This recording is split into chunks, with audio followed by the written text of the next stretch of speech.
Math 1, Sequences and Graphing Test Review. So, these are the same type of questions we are going to see on the test, so make sure you understand how to deal with them. So the first four, we're just determining if it's arithmetic, geometric, or neither. So remember, arithmetic, we're adding and subtracting by the same number each time. Geometric, we're multiplying or dividing by the same number each time. Neither is doing something else besides those two things. So the first thing I always like to check is to see if it's arithmetic. So if we look at number 1, 15, 25, 35, 45, 55, pretty easy to see that we're adding 10 each time. That's our common difference. So, arithmetic. Okay. Number 2, 486 to negative 162 to positive 54.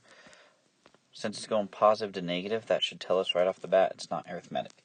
No matter what number I add or subtract, it's not going to give me that same pattern. So let's check geometric. So 486 to get to 162. If we weren't sure how to do that, okay, we could just go 486 divided by 162. If we type that into a calculator, we can see what number we'd get. So 486 divided by 162 would give us 3. So it looks like we might be dividing by 3. So go 162 divided by 3. Do we get 54? We do. Divide that by 3, 18, and 6. Okay, so the way to get it to be positive than negative is to divide by negative 3. So its common ratio is dividing by negative 3. So that would make it geometric. Okay, number 3, 0, 3, 8. So if we check addition, okay, we'd be adding 3, then adding 5, then adding 7, then adding 9. So it's a pattern, but it's definitely not adding the same number. Could we get it with multiplication? Well, 0 times anything is going to be 0, so that rules out multiplication. So this would be neither. Okay, next one, 4, 16, 36, 64, 100. So if we added, we would add 12. If we add 12 again, that's 24, not 36. Definitely not arithmetic. Geometric. If we times by 4, that's 16. Times by 4 would be 64. Definitely not geometric. That makes it neither. Okay. If you were curious, this is actually 2 squared, 4 squared, 6 squared, 8 squared, 10 squared. That's the pattern. But it's not arithmetic, nor is it geometric. Okay. So, now we want to find the common difference or ratio. Difference is when it's arithmetic. Ratio is when it's geometric. It's just the number we're adding, subtracting, or multiplying by. So, or dividing. 24 to 14 to 4. Looks like we're subtracting 10 each time. So the common difference would be negative 10. Negative 3 to 6. Negative 6 to 12. Okay, looks like we're timesing by 2. Not negative 2 because it's all negative. If it was negative 2, it would be back and forth. So, common ratio is timesing by 2. Alright, now we're going to find some recursive formulas. And the thing to remember about recursive formulas is we always start out a sub n equals a sub n minus 1. The next term equals the previous term. Then we're going to put the growth there. And then we have to have our starting number. Okay, a sub 0. And it connects, remember, recursive ones connect outputs. So, what's our growth? Negative 10 to negative 7 to negative 4. Looks like we're adding 3. So our growth is adding 3. Now we want to say a sub 0 is negative 1, or negative 10. But that's actually our first term. So if we go backwards, we'd have to get to negative 13 to get our a sub 0, our starting number, or y-intercept. Okay, so I always start out a sub n equals a sub n minus 1, and a sub 0 equals, okay, negative 4 to negative 12 to negative 36, times them by 3 here. So, times by 3. So going backwards, negative 4 divided by 3 would be negative 4 thirds. All right, now we want to find the recursive given the explicit. Okay, so recursive again, a sub n equals a sub n minus 1, and then a sub 0. Now remember, with explicit formulas, and this will help us when we get down to here, we still use the same information. Okay, the starting number, a sub 0, and the growth, a sub n equals a sub n minus 1. So, recursive, we're going to go a sub n equals our starting number, which we'll call a sub 0, and then plus or multiply our growth,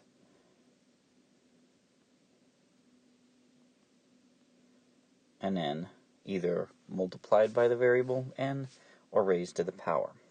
So if we look at this one, we've got 2 plus 4 times n. 4 times n tells us this is going to be arithmetic.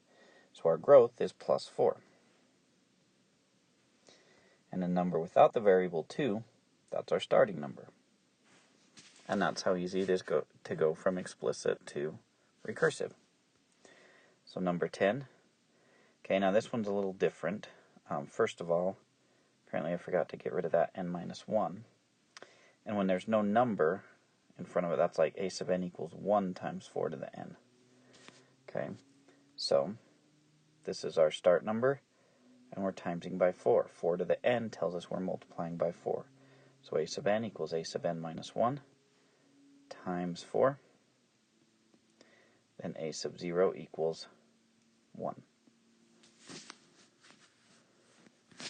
Alright, now for finding the explicit formula, the trick here is to find that starting number and find that growth. And we go a sub n equals, now, negative 39 to negative 239 to negative 4.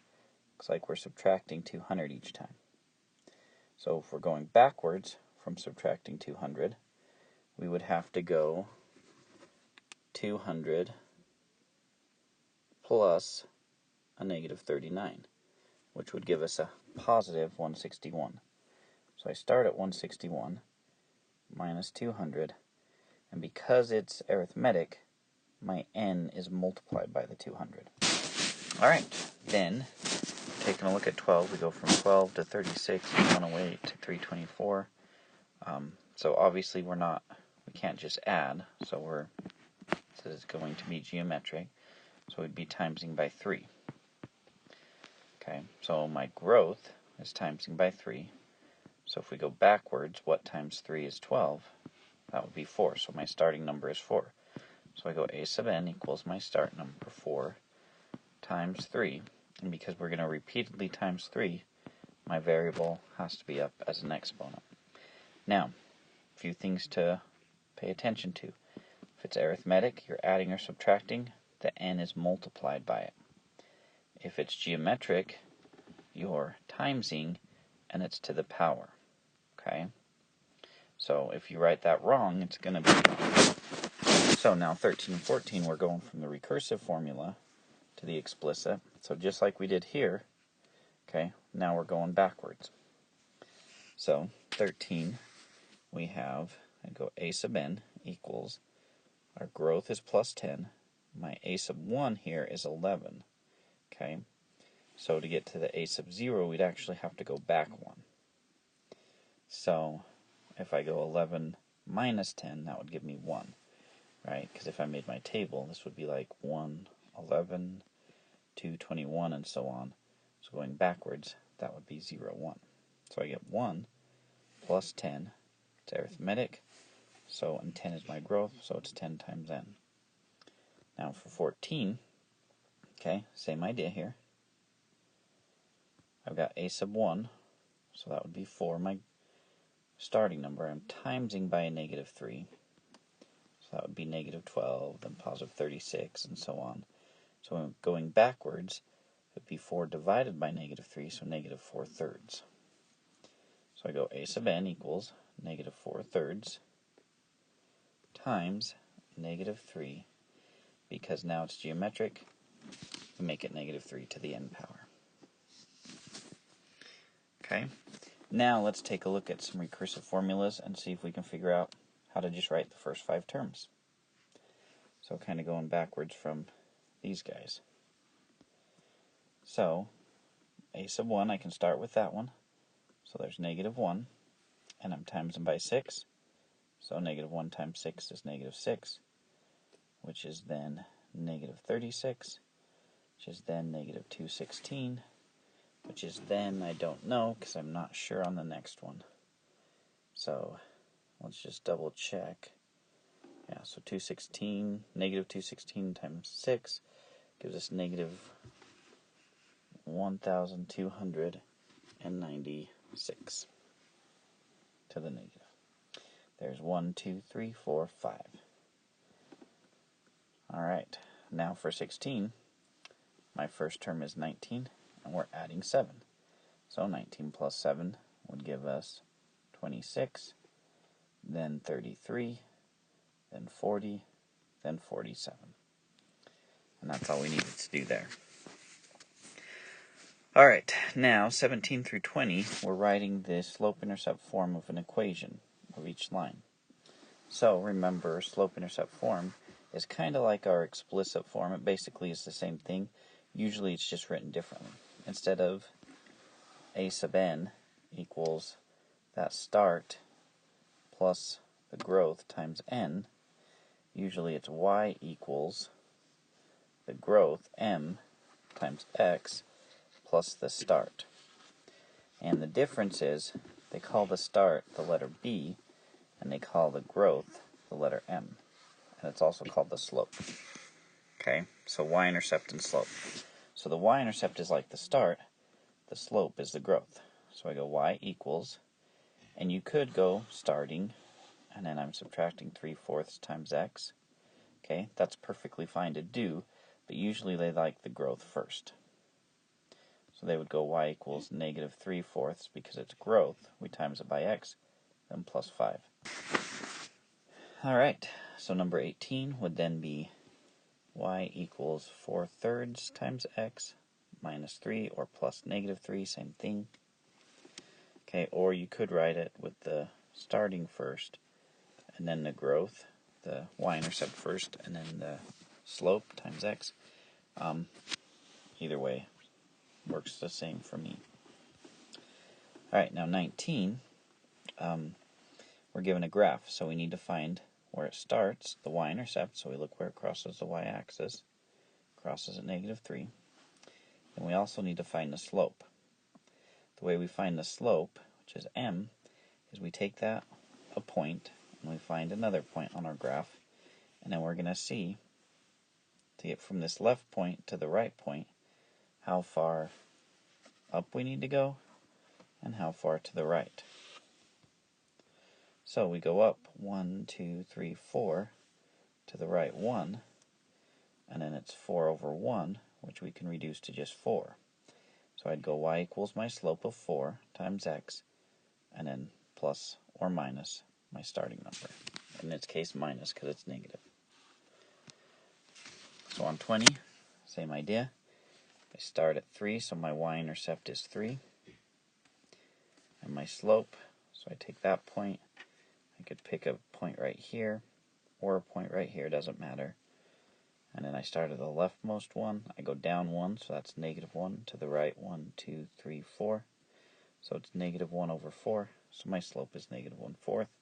So my equation, y equals my slope, or my growth, times x, plus my y-intercept, which in this case is positive 3.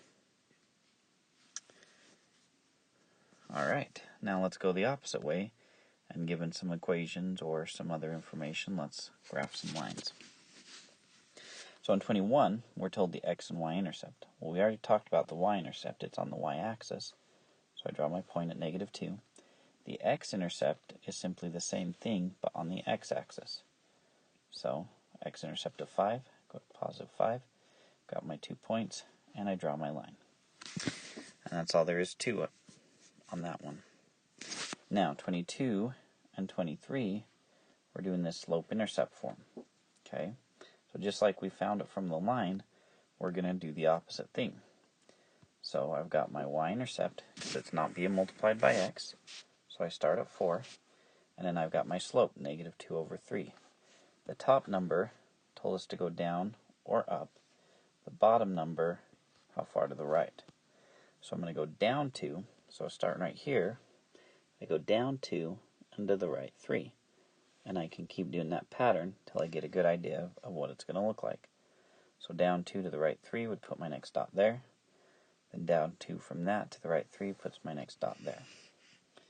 And I can draw my graph.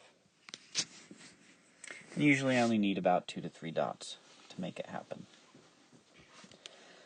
Now, 23, I've got a negative x and a minus 5. So my starting is a negative 5 right there. Now this negative x, okay, whenever there's just a negative, we think of it like negative 1. And to make it a fraction, we put it over 1. So it's like negative 1 over 1. So I'm going to go down 1 and to the right 1.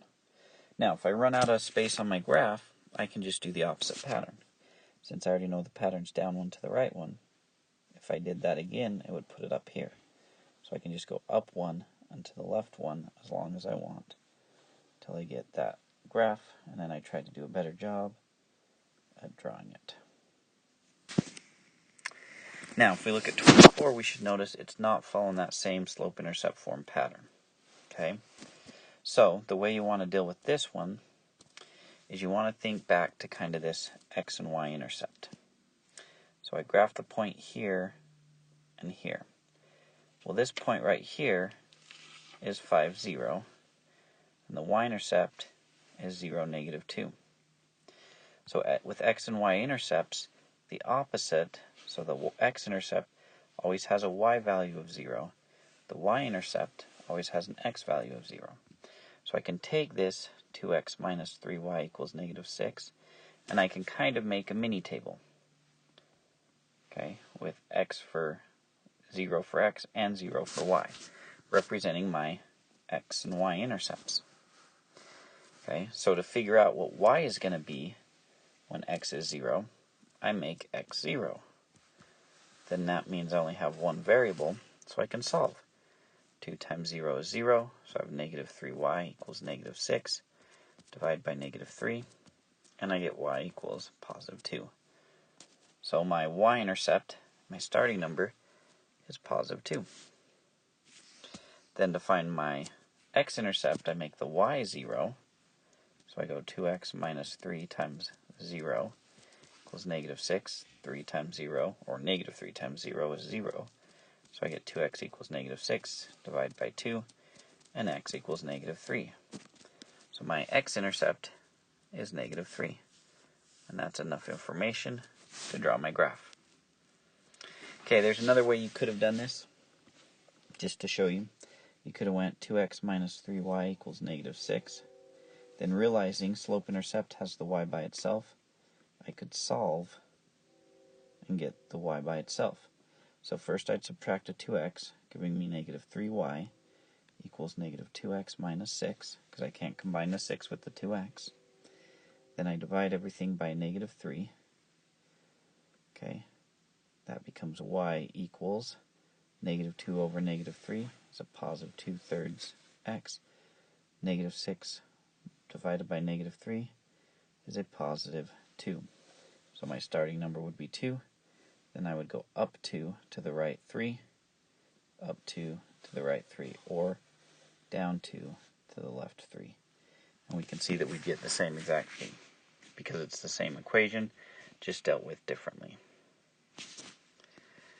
Alright, now we're going to write some more recursive, explicit, and graph them. So 25, we're using a table. Well, the graph's going to be easy to deal with first, right? So I may have to extend my graph to get a negative 1 here. So I start at 0, negative 1. That's my y-intercept, or my start number. Okay, then what's my growth? Well, I would go to, this is going up by 1, the right side is going up by 2. So I'd go up 2 to the right 1, which is 1, 1, then 2, 3, and then 3, 5. So my graph would look something like that. So my growth is plus 2, my start, negative 1. So recursive, a sub n equals a sub n minus 1. We always have that part, plus my growth. Then I do the a sub 0, my start number, which is negative 1. For my explicit, I can go y equals or a sub n equals, okay, my start number, negative 1. What did I do to it? I added 2. It's arithmetic. I'm adding. So the next step up would be multiplying. So I multiply by my variable. You could also write this one as y equals 2x minus 1. Same thing. Okay. So 26. Okay. Notice I don't have a 0 here. That means I need to go back to my 0 number. So what's my pattern? Well, 3 to 9, 9 to 27 to 81. Looks like I'm times them by 3. So what number times 3 would give me 3? Or in other words, 3 divided by 3 would take me back to 1. So my y-intercept, my start number, is 1. And my growth is timesing by 3. So recursive, a sub n equals a sub n minus 1 times 3. And then a sub 0 equals 1. So explicit, a sub n equals my start, 1. What am I doing to it? Timesing by 3. The next step up, because it's repeated multiplication, is my power. Could have also written it y equals 1 times 3 to the x, or just y equals 3 to the x. If I graph it, 0, 1, 1, 3, 2, 9, and we know it's geometric, so I know it's going to curve up like that. Okay, arithmetic should see a straight line. Geometric should see a curved line. Alright, now what if we're given a story problem? Well, we want to find our start and our growth. From that we can do everything. So Mycroft is looking at his stamp collection. He has 4 stamps currently. He will become the best stamp collector in the world. To do this, he decides to double his stamp collection every week. Hopefully you noticed he's starting out with 4. Okay, so that's like 0, 4. Then he's growing it, he's doubling it, which mathematically means timesing by 2. So after that first week, he would now have 8. After that second week, he would have 16. And knowing that we're multiplying, it's geometric, it's going to curve up. So, the explicit, a sub n equals, we start at 4, and then we double it, times it by 2. It's geometric, so I know it's to the power, or y equals 4 times 2 to the x.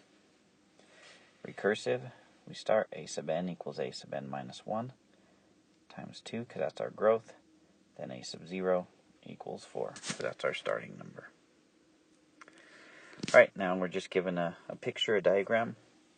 Still follow the same process. So, taking a look, in the beginning, in the start, we have 2 of these fuzzy guys.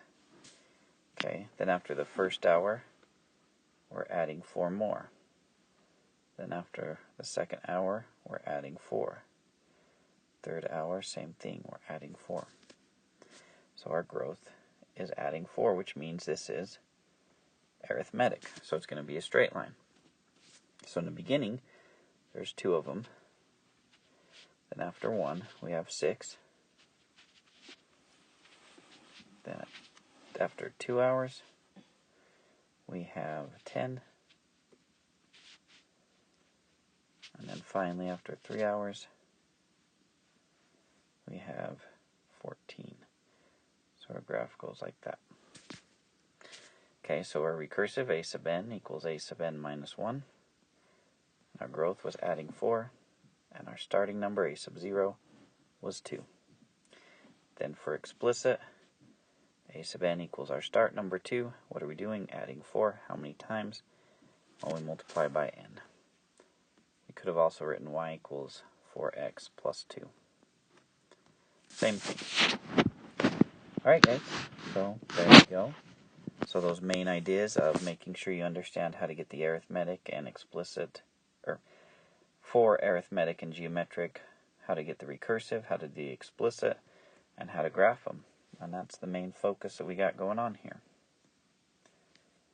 right.